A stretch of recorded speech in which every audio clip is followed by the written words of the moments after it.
नमस्कार दोस्तों, मैं हूं पीयूष जवेरी और आज हम सीखेंगे काइंड्स ऑफ सेंटेंसेस यानी वाक्य के प्रकार। तो दोस्तों, वाक्य के प्रकार सीखे इससे पहले वाक्य किस तरह से बनता है यानी वाक्य की रचना किस प्रकार से होती है इसके बारे में सीखते हैं। वाक्य को अंग्रेजी में कहेंगे सेंटेंस। अब ये सेंटेंस यानी वाक्य किस तरह से बनता है तो उसके लिए सबसे पहले जरूरी है अक्षर, मूलाक्षर, जिसको अंग्रेजी में कहेंगे लेटर्स। अंग्रेजी भाषा में 26 अक्षर यानी 26 लेटर्स होते हैं, जिनमें 5 अक्षर स्वर है जिनको अंग्रेजी में कहेंगे वॉवेल्स, और बाकी के 21 अक्षर व्यंजन है और व्यंजन को अंग्रेजी में कहेंगे कॉन्सोनेंट्स। तो 5 जो वॉवेल्स यानी स्वर है और वह है ए, ई, आई, ओ, यू, और जो व्यंजन यानी कॉन्सोनेंट्स है ये ए, ई, आई, ओ, यू के अलावा बाकी के लेटर्स है और वह है B, C, D, F, G, H, J, K, L, M, N, P, Q, R, S, T, V, W, X, Y और Z। ओके दोस्तों, तो शॉर्ट में हम याद रखेंगे ए, ई, आई, ओ, यू स्वर यानी कि वॉवेल्स है और बाकी के लेटर्स व्यंजन यानी कि कॉन्सोनेंट्स है। अब हम लेटर्स के द्वारा बने हुए शब्द के बारे में सीखते हैं। शब्द को अंग्रेजी में कहेंगे वर्ड। अक्षरों का समूह यानी अ ग्रुप ऑफ लेटर्स जिसका कोई सार्थक अर्थ होता है उसे शब्द कहते हैं। जैसे कि एक शब्द है बॉय। यह शब्द 3 अक्षरों का बना हुआ है। 3 अक्षरों का यह समूह है और ये 3 अक्षर है बी, ओ, वाई, और इससे बनता है शब्द बॉय जिसका सार्थक अर्थ है और ये अर्थ है बॉय यानी लड़का। दूसरा शब्द है गर्ल। यह शब्द 4 अक्षरों का समूह है, 4 अक्षरों से बना हुआ है और ये 4 अक्षर यानी 4 लेटर्स है जी, आई, आर, एल। इन 4 लेटर्स से बना हुआ वर्ड गर्ल जिसका सार्थक अर्थ है और ये अर्थ है गर्ल यानी लड़की।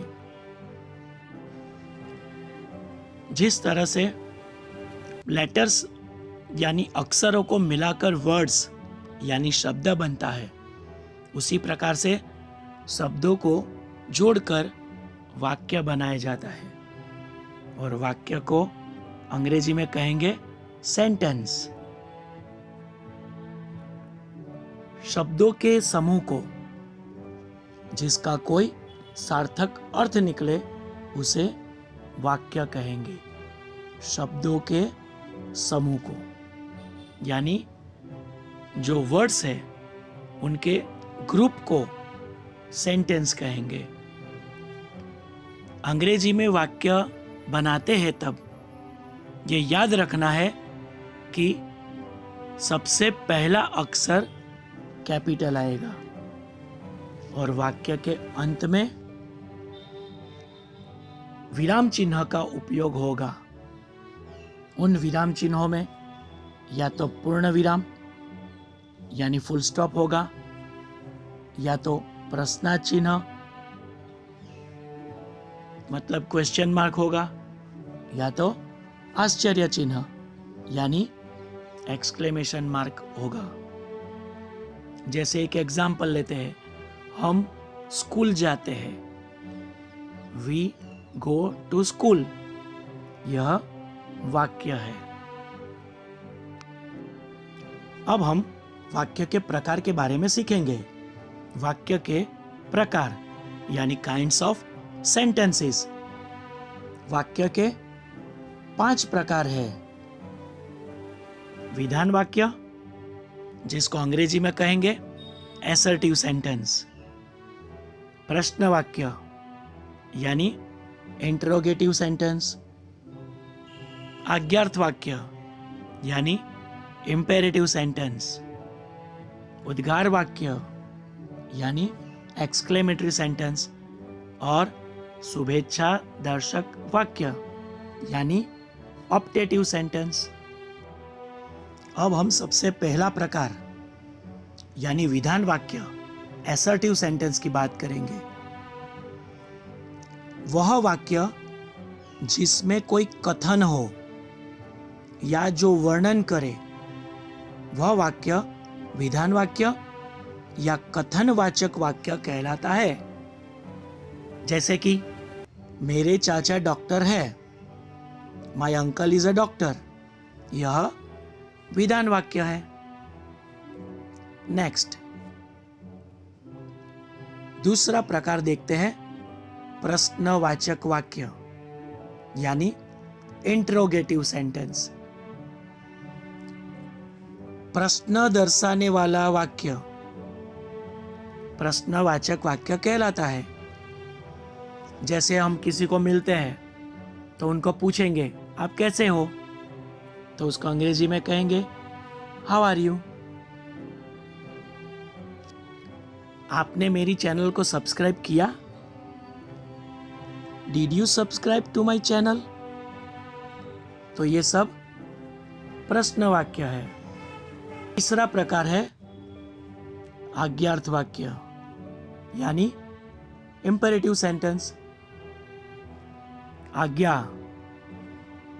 आदेश, उपदेश या निवेदन करने वाला वाक्य आज्ञार्थ वाक्य या आदेशात्मक वाक्य कहलाता है। आज्ञार्थ वाक्य में क्रियापद यानी कि वर्ब वाक्य के शुरू में आता है, लेकिन जब आज्ञार्थ वाक्य नकारात्मक होता है तो वाक्य की शुरुआत डोंट से होती है। जैसे कि एक एग्जाम्पल लेते हैं, अपनी किताब खोलो। किताब यानी बुक, ओपन योर बुक। शोर न करो, यह वाक्य नकारात्मक है तो शुरुआत होगी don't say. Don't make a noise. Next प्रकार है उद्गार वाक्य यानी विस्मयादि बोधक वाक्य, जिसको अंग्रेजी में कहेंगे एक्सक्लेमेटरी सेंटेंस। आश्चर्य का भाव, अचानक या गहरी भावना की अभिव्यक्ति दर्शाने वाला वाक्य उद्गार वाक्य या विस्मयादि बोधक वाक्य कहलाता है। एग्जाम्पल, यह चित्र कितना सुंदर है। What a beautiful picture this is. आपका पढ़ाने का तरीका कितना सरल है। How easy your method of teaching is. दोस्तों यहां ध्यान में रखना है कि एक्सक्लेमेटरी सेंटेंस को हम उद्गार वाक्य को हम विधान वाक्य में बदल सकते हैं। विधान वाक्य अगर बनाना हो तो इस वाक्य को किस तरह से बनाएंगे, ये देखो, What a beautiful picture this is. तो इसको कहेंगे This is a very beautiful picture. इसी प्रकार ये वाक्य देखते हैं, How easy your method of teaching is.